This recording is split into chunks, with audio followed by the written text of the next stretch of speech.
Good day. We are Team Zucc, and this is a round 3 submission for the blind spot. Aurex Dynamics, the verdict.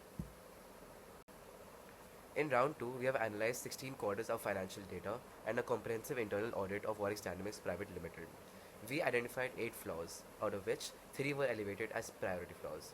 Identifying these flaws is critical. Aurex currently holds a VC term sheet and a municipal tender shortlisting. Unresolved financial mismanipulation at this stage is not a minor oversight, it is a deal breaker.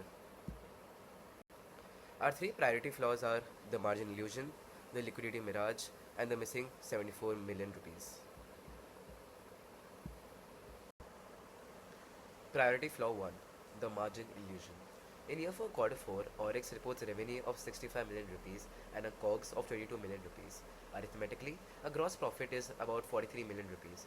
The financial statement reports 49 million rupees, a 6 million rupee discrepancy inflating the gross margin from 66% to 75%. This is critical because gross margin directly determines how investors value the business.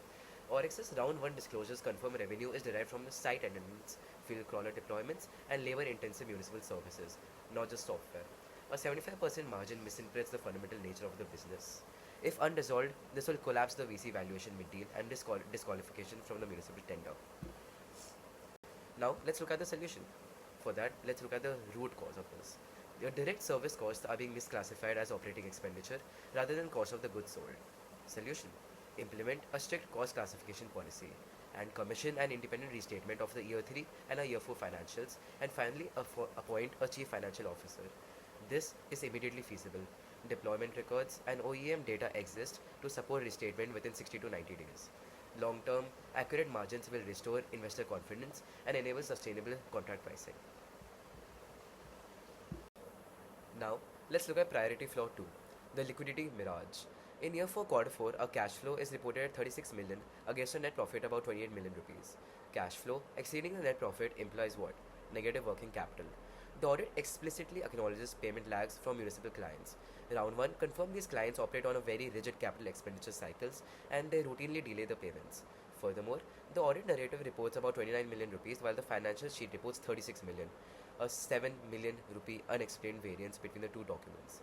This is critical because it masks a potential solvency crisis at precisely the moment Aurex requires capital for international expansion.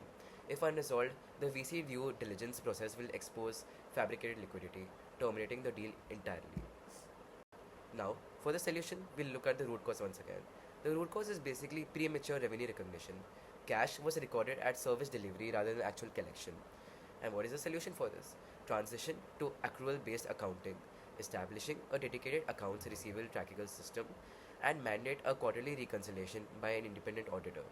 Aurex's existing contract register provides an immediate implementation foundation.